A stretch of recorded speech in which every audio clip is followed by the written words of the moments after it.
Bi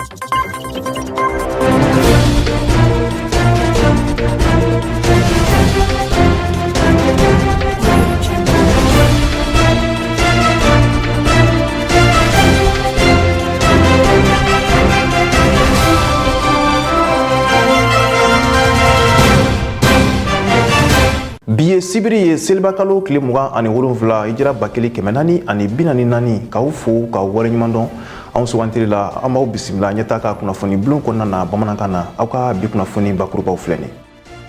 kuranɛ kalan ani duwawudon o kɛnɛ sigira juma tɛmɛnen ka ɲɛsin maaw ma minnu nin tora wulikajɔ la n'o yɛrɛ wulikajɔw kɛra juwe kalo tile 10 ani 1 ka taa se tile 12 ma juwe kalo san 2020 wagatiw la.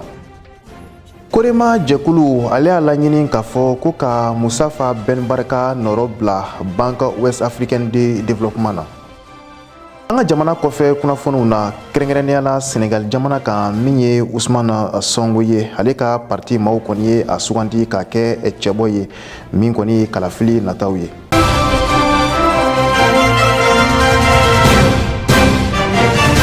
I n'a fɔ an da magara la bakurubaw la min ye Imama Mamadou Diko ale ni a ka jamaw olu kɔni jɛra ka tasibila kɛ ka taa min kɔni ye maaw ye minnu yɛrɛ nin tora wulikajɔw la n'o wulikajɔw bɛɛ lajɛlen kɔni latigɛra juwe kalo tile 10 tile 11 tile 12 san 2020 waatiw la o kɔni hukumu kɔnɔna na min ye kuranɛ kalan ani duwawudon ye ka ɲɛsin nin ma kofɔlen ninnu ma u ye o kɛnɛ kɔni sigi min kɔni ye Balabugu misiri salam yɛrɛ kɔni kɔnɔna na san 3 nin tanyani ninnu kɔlen kɔni kɔfɛ ni o kɔni waleyara ni wulikajɔw ye wulikajɔ min ni a kɔni kɛra min ye alama hinɛna président Ibrahim Boubacar Keita ka fanga yɛrɛ kɔni kɔnɔna. Abdou Ouattara ani Salifou Ɲare olu tun bɛ nin kɛnɛ kofɔlen kan teliɲɛta tɔgɔ la. Kunu jumaseliw tɛmɛlen kɔfɛ Imam Mamadou Diko ye tasibila kɛ ka ɲɛsin maaw ma maa minnu ye kɔlɔlɔ sɔrɔ ani minnu bɔnɛna u ni na juwe kalo tile 11 ka se 12 ma san 2020. Laɲini tun ye min ye ka se ka duwawu kɛ ka ɲini Ala fɛ Ala ka hinɛ maa ninnu na minnu binna wulikajɔ dɔ senfɛ min kɛra sababu ye ka Alama hinɛna Elhaji Ibrahim Boubacar Keita la Mali jamana ɲɛmaakɔrɔ k'ale bɔ fanga la. U kɔfɛ wele bilala ka ɲɛsin jamana ɲɛmaaw ma u ka fɛɛrɛ bɛɛ lajɛlen latigɛ maa ninnu u ni hakɛ min ka kan ka se ka u bila o hakɛ kɔnɔ. Fɛn o fɛn ka kan ka fɔ o bɛɛ fɔra sa hakilila foyi tɛ yen alimami ma min fɔ bilen kuma wɛrɛ o t'a la duwawu dɔrɔn de don an bɛ duwawu kɛ k'an ŋaniya jira kɛ ni Ala sɔnna an b'a fɔ ya Rabbi Ala ka hinɛ u la Ala ka yafa u ma Ala ka hinɛ u la Ala ka yafa u ma Ala ka hinɛ u la Ala ka yafa u ma ya Rabbi Ala ka yafa u ma Ala k'u bonya sini kiyama don Ala k'u fara Nabilahi Ibrahima ka maa bonyanenw kan Ala ka an bɛɛ lajɛlen fara Ala kira ka jama sanima in kan ya Rabbal alamin Ala ka hinɛ an na a ka yafa an ma Ala ka barika don an ka ɲɛnamaya la Ala ka lafiya d'an ma an donna ko o ko la Ala k'a kɛ ko barikalen ye an da donna ko o ko la Ala k'a barika an bolo donna ko o ko la Ala k'a barika ya Rabbi Ala k'an yɛrɛ ka ɲɛnamaya bɛɛ lajɛlen kɛ barika ye Ala kana ni maa barakantan jɛ ya Rabbal alamin Ala ka barika don an ka kow la a ka barika don an ka jamana na a ka an ka jamana lafiya a ka jamana in laban ɲɛ a ka hɛrɛ kɛ jamana in ye ya Rabbal alamin. Kɛnɛ nana kuncɛ ni duwawu ye ka ɲɛsin bamatɔ ninnu ma Ala ka badabada dali nɔgɔya u ye.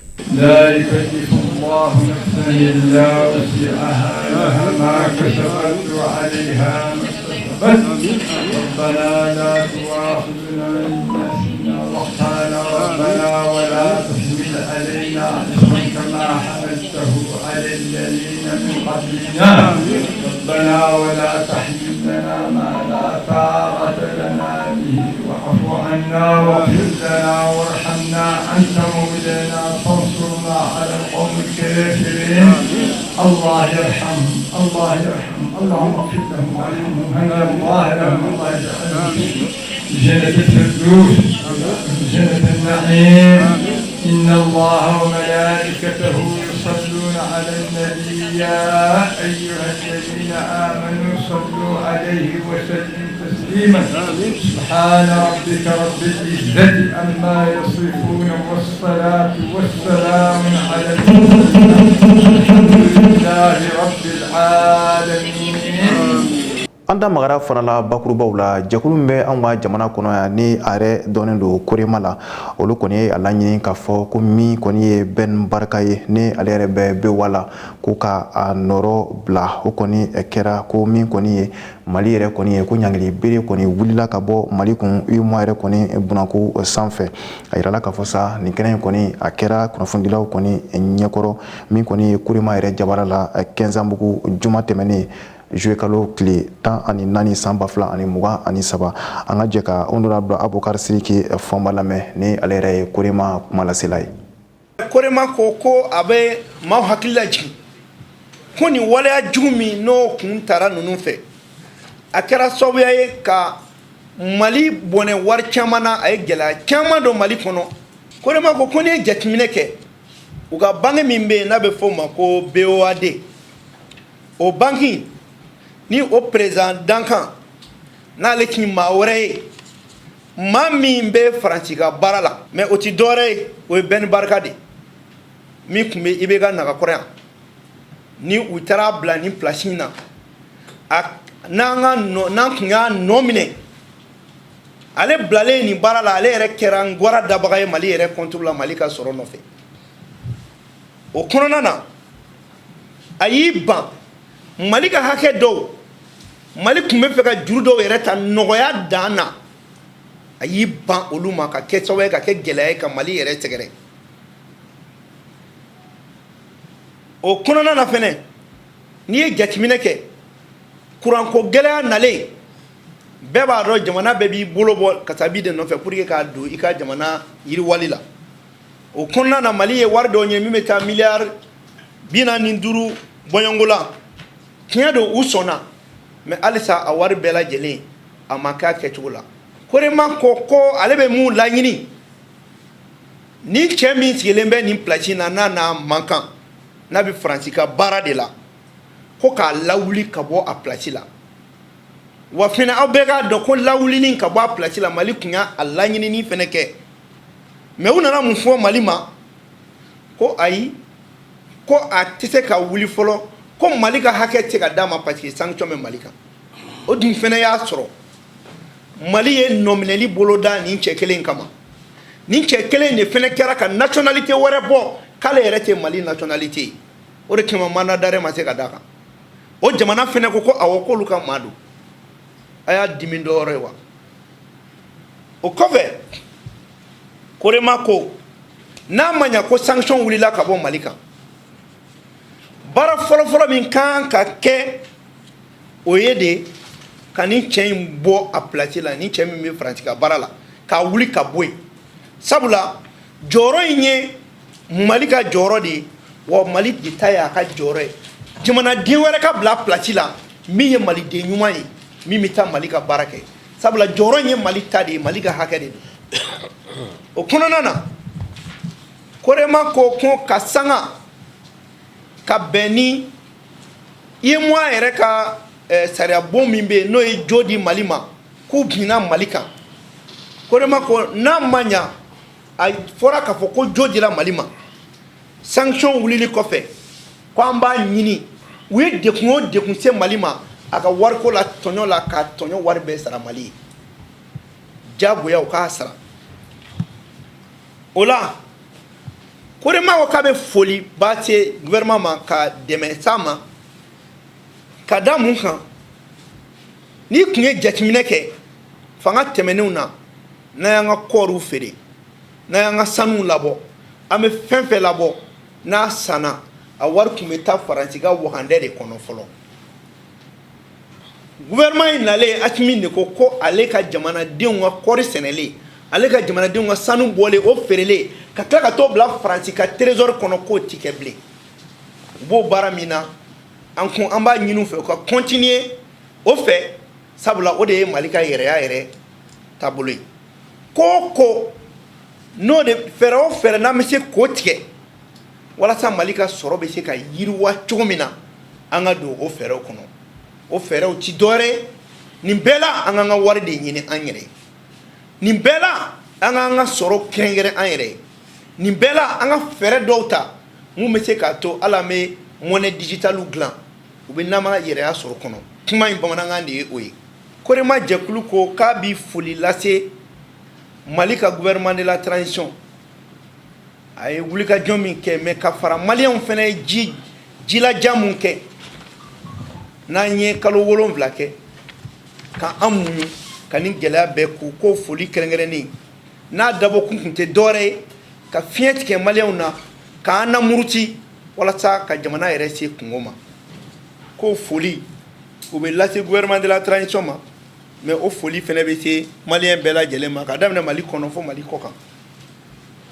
walasa ka se ka kumaɲɔgɔnyaw boli politiki sira kan Mali ani Ameriki jamana ani ɲɔgɔn cɛ min ye anw ka minisiri min ka baara ɲɛsinnen don Mali ani jamana wɛrɛw cɛ ɲɛnabɔli ma ni o ye Ablaye Diop ye ale yɛrɛ kɔni ye min kɔni ye Amerikɛnw ka maa min bɛ yen nɔ min fana ka baara ɲɛsinnen don politiki ko ma n'o ye Victoria Nuland ye ale kɔni ye o sɔrɔ nɛgɛjuru sira fɛ alamisa tɛmɛnen min bɛnna juillet kalo tile 13 ma san 2023 an ka jɛ ka kɔnɔ kumaw lamɛn ɲɔgɔn fɛ. Ministiri y'a sinsin cɛsiriw kan minnu tan bɛ gouvernement fɛ camancɛ fanga ɲɛma colonel Asimi Goita ka yamaruya kɔnɔ jamana yɛrɛ lakana ni jamanadenw tangali hukumu kɔnɔna la a y'a yira k'a fɔ ko fɛɛrɛw kɔni tan bɛ gouvernement fɛ lakana segili ni jamana fɛɛrɛ dɔw n'a bɛ fɔ o ma ko opération référendaire olu kɔkɔrɔma dondoli sira kan ministiri Diop y'a yira k'a fɔ ko Mali jamana yɛlɛlen bɛ nin koɲɛ ninnu lawaleyali la baaraɲɔgɔnya yɛrɛ la bonya ni karama kɔnɔ ani jamanadenw ka laɲini kɔnɔna la sira wɛrɛw fɛ diplomasi ɲɛmaa y'a yira k'a fɔ k'a ma nisɔndiya fanfila walew la n'olu bɛ tali kɛ jamana dɔw n'olu bɛ gɛlɛya kɔnɔ olu kɔkɔrɔma dondoli la ni olu labarali la sira jugu kan ani jamanadenw ka hakɛw ɲiningaliw Mali jamana lakana hukumu kɔnɔ minisiri ye jɛba sigilen laɲini yaasa ka an ka jamana dɛmɛ kumaɲɔgɔnya tilennen sira kan o bɛ kɛ sababu ye ka faamuyali sɔrɔ Mali gɛlɛyaw kan ani ka jɛ yɛrɛ sinsin. An ka jamana kɔrɔnfɛ dugu min bɛ yen nɔ ni o ye T-Site ye min anw yɛrɛ ka wolomasiri tabaw ye n'o an ka jamana sɔrɔsilakaw ye olu kɔni ye balo tila dɔ kɔni boloda T-Site ka taa juillet kalo tile 7 la ka taa kuncɛ juillet kalo tile 12 la san 2023 o balo tila kun bɛ tali kɛ min kɔni ye malo bɔrɔ 150 ka taa se makɔrɔni n'an ko ma ko spaghetti o carton 113 ka taa se semoule ni o ye ɲɔmugu ye o bɔrɔ 113 min fana kɔni ye sukaro ye o paquet 120 ka taa se min kɔni ye tulu 23 bidon o 70 ka k'o di min kɔni ye denbaya 250 ɲɔgɔn bonyango ma a yirala k'a fɔ sa nin balo tila in nin kɔni bɛ ɲɛsin minɛ min kɔni kɔnɔna ma o de k'a fɔ min ye malidenw yɛrɛ ye u yɛrɛ ka se ka u bolo fa u ka wolomasiri tabaw la min kɔni ye danaya ye u ka sabati wolomasiri tabaw ani malidenw yɛrɛ ni ɲɔgɔn cɛ an ka jɛ ka lamɛnni kɛ a ko la. Ni waleya ɲuman ye a kɛra ka ɲɛsin T-Site bɛɛ lajɛlen yɛrɛ kɔni ma minnu ni olu yɛrɛ kɔni ye foli kɛ ka ɲɛsin finitigilakaw ma u ka nin baara ɲuman in na u tilala ka laɲini kɛ maire tɔgɔ la ni a ka nɔlabila Mohamed Aga Wamudati ye k'u nimisi wasara kosɛbɛ ni finitigilakaw ye wa fɛnɛ u bɛ fɛ nin baara ɲuman ninnu ka to sen na sanga ni waati bɛɛ lajɛlen kɔnɔna la ka fara o dɛmɛ ninnu kan baloko ta fanfɛla la yaasa ka se ka hakili sigi k'o di dugumaw ma patrouille dɔ kɔni bilala sen kan u ye min tɔgɔ da ko yɛrɛ kɔlɔsi ni o baara senw kɔni ɲɛmɔgɔya kun bɛ secteur 1 o yɛrɛ kɔni bolo gouvernement kɔnɔna la o senfɛ colonel Isa Bagayogo ni ale ye commandant du secteur 1 de l'opération Maliko ye ale ka cɛdenw olu yɛrɛ kɔni ye wulikajɔ yɛrɛ kɔni kɛ min kɛra patrouille ba ye juillet kalo tile 5 ka taa se a tile 13 ma san 2023 u b'a fɔ min ma ko bataillon de reconnaissance et d'intervention spéciale BRIS ni o yɛrɛ kɔni ɲɛmɔgɔya bɛ commandant Amzata Aksidi Mohamed o bolo ale yɛrɛ kɔni ye nin baara sen ninnu bɛɛ lajɛlen yɛrɛ kɔni kɛ tile 10 kɔnɔna la ale ni a ka cɛdenw a kunba de yaasa bamajiwale kɛbagaw olu dagalen don yɔrɔ minnu na ka se ka u daga yɔrɔ ninnu kɔni ci ale ni ka se ka kɛ sababu ye dugumaw olu yɛrɛ kɔni bɛ se ka u ka taa ni ka segin kɛ lafiya kɔnɔna la secteur 1 ale fan caman brisi olu yɛrɛ kɔni u ka baaraw u ɲɛsin o ma ni o dɔ bɛ tali kɛ T-Site arabu ni o filɛ fafa guruma boya gabero salata gunga ale ni bazi guruma o yɔrɔ kɔfɛli mun na bamasi wale kɛbagaw kɔni kun kɛn bɛ ka siran yɛrɛ kɔni don dugumaw olu yɛrɛ kunna kosɛbɛ u ka taa ni ka segin kun tɛ ka kɛ a ɲɛma patrouille u ka wulikajɔw fɛnɛ o kɛra sababu ye bamasi wale kɛbagaw ka se ka u daga yɔrɔ dɔw ka olu yɛrɛ kɔni tiɲɛ ni o dɔw kɛra Tini Anor Taliyanda Akuku Sudeheri, Tina Gagi, Tagalal, ale ni Harum. Tile 10 o ɲininiw olu kɔfɛ ale ni a wuli ka jɔw fintigilakaw olu kɛra sababu ye ka se ka bamaciwale kɛbama caaman ka olu bɔnɛ u ni na ale ni ka se ka maramafɛnw olu caaman yɛrɛ kɔni minɛ u la ni o dɔw be tali kɛ kɛlɛkɛminɛw na motow bo o la ale ni a ɲɔgɔnna caaman sɔmi kelen dɔw maa minnu ma u ye tigɛda o ma kofɔlenw caaman fɛnɛ kan motow dɔw olu jenna u fɛ dɔw fɛnɛ o minɛna baarasenkura min a bilalen filɛ ni senga n'a be fɔ ma ko yɛrɛ kɔlɔsi ale fora dugumaw fɛ kosɛbɛ commandant Amzata Aksidi Mohamed ni ale ye Brisi ale commandant ye ale ye wele bila dugumaw ma u ka fara faamaw kan u ka se ka bamaciwale kɛba jɛkuluma ninnu kɛlɛ.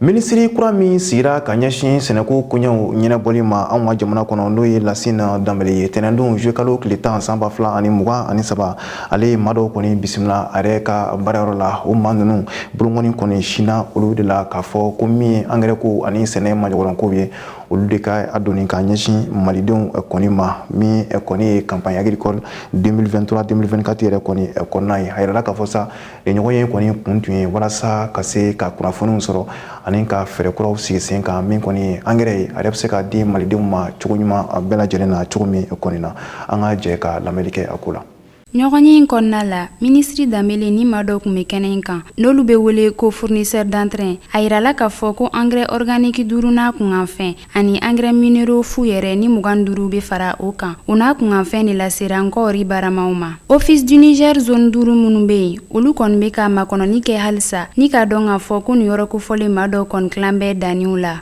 o gɛlɛya in fɛnɛ bɛ siri sanko la o lahalaya ka gɛlɛn jamana ma kɛrɛnkɛrɛnnenya la office du Niger zone kɔnɔ ni janto bɛ ɲɛsin sɛnɛ koɲɛw ma k'a kun kɛ engrais dɛsɛ yɛrɛ ye magasinw kɔnɔ dɔgɔkun tɛmɛnen sɛgɛsɛgɛli taama dɔ kɔnɔna la cimaw n'olu bɛ wele ko membre de la commission chargée d'intrant dans certains magasins des fournisseurs ɲono mara kɔnɔna la kunnafoni na sisiraw y'a yira k'a fɔ ko lakɔlɔsiliw togoya man ɲi DPA industrie kɔnɔ taamakɛlaw ɲɛmada engrais nɔ kan o lakɔlɔsili kelen de kɛra Eli Jara n'a bɛ wele ko KO2 ale ka magasinw kɔnɔ ministri min ka baara bɛnnen bɛ sɛnɛ koɲɛw ma a y'a yira k'a fɔ koɲɔgɔn dɔ bɛna boloda nin koɲɛ in la yaasa juru kana yɛlɛ jamana la nin koɲɛ in la office du Niger zone baaramaw jigi sɛbɛnnen bɛ cakɛda ɲɛmaa kura kan yaasa ka fɛɛrɛ sɔrɔ minnu bɛ kɛ sababu ye ka sɛnɛ yɛrɛ kisi. An b'an sɛnsɛn ka don an ka jamana kɔfɛ kunnafoniw na.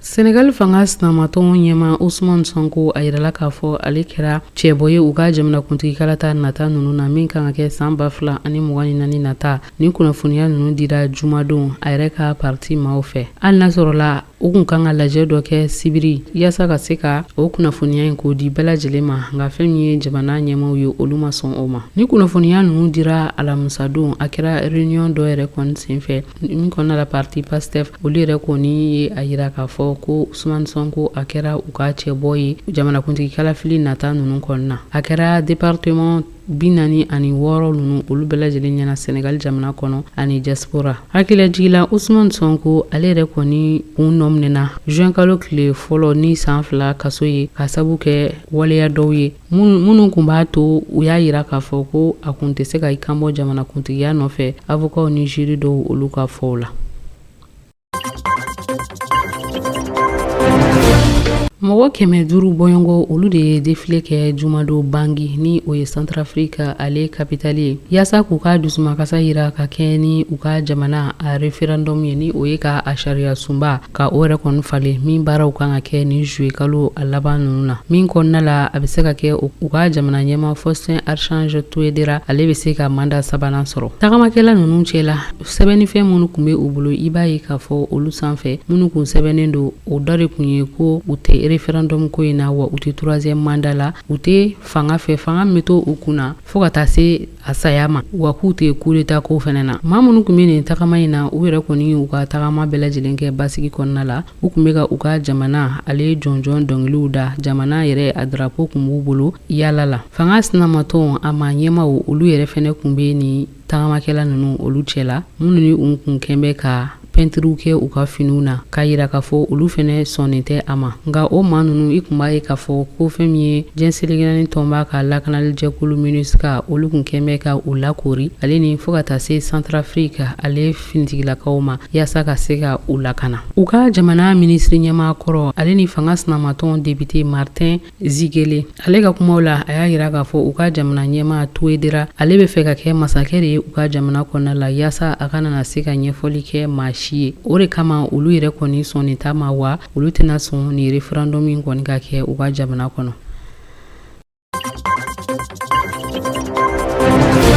Somali jamana kunnafoniw na jumadow attentat fila o kɛlen o kɛra sababu ye maa 4 olu bɔnna u ni na maa 5 wɛrɛw olu yɛrɛ kɔni banana a kɛra district de Odan o yɛrɛ kɔnɔna la ni o ni Somali minisiriso min ka baara ɲɛsinnen don lakanaw ma olu yɛrɛ ka surun ɲɔgɔn na u ka capitale Mogadiscio o kɔnɔna la ni kunnafoniya ninnu dira source sécuritaire fɛ ni o ye lakana tigilamaw dɔ ye Anadolu ale ye kunnafonidiso la a yirala k'a fɔ ko bamaciwale kɛbaa jɛkuluma minnu bɛ n'a bɛ fɔ o ma ko Al-Shabab olu de kɛra ni waliya jugu in a kɛbaga ye attentat fɔlɔ o kɛra kamikaze dɔ ale yɛrɛ kɔni cilen kɔ o kɛra finitigilakaw olu yɛrɛ kɔni dalajɛyɔrɔ la ni o yɛrɛ kɔni bɛ tali kɛ quartier résidentiel la o yɔrɔ kofile min ni o ka surun ni lakana minisiriso la o kɛra sababu ye maa 3 olu bɔnna u ni na maa 5 olu banana attentat filanan o yɛrɛ kɔni kɛra kamikaze dɔ k'o ta k'o ɲɛsin mobili dɔ ma mobili min kɔnɔna la Abi Ahmed ni ale ye gouverneur adjoint kɔrɔ ye région du Bas-Shabelle la o taara ka ɲɛsin ale de ka mobili ma ka sɔrɔ a yɛrɛ kun bɛ a kɔnɔna la o kɛra sababu ye ale bɔnna a ni na.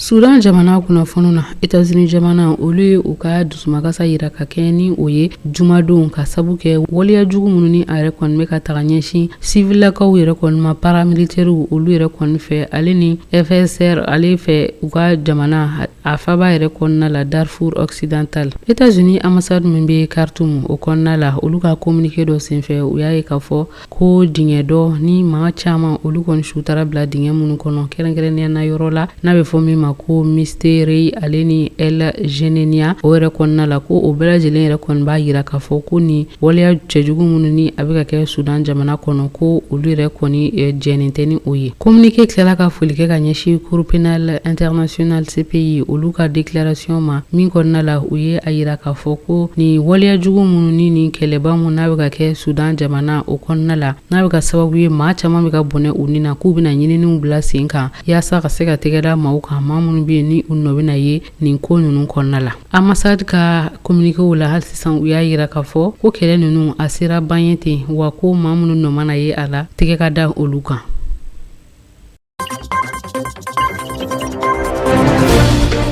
Ni ne bɛ dan sigi aw ka bi kunnafoni walawalali kɛnɛ kan ɲɛmɔgɔso ye min fara ɲɔgɔn kan an ka se k'a laseli ka wiyama filɛbaga mandiw fo sanga ani wagati Mali kɔnɔ ani Mali kɔ kan ka bi an ka foli bɛ kɛrɛnkɛrɛn ka taa jijenikaw ma ni olu yɛrɛ filɛ nin ye Kolokani yɛrɛ kɔni kɔfɛ ko jijenika bɛɛ lajɛlen ni su aw kan bɛ wagati wɛrɛ ɲɛna sɔnna.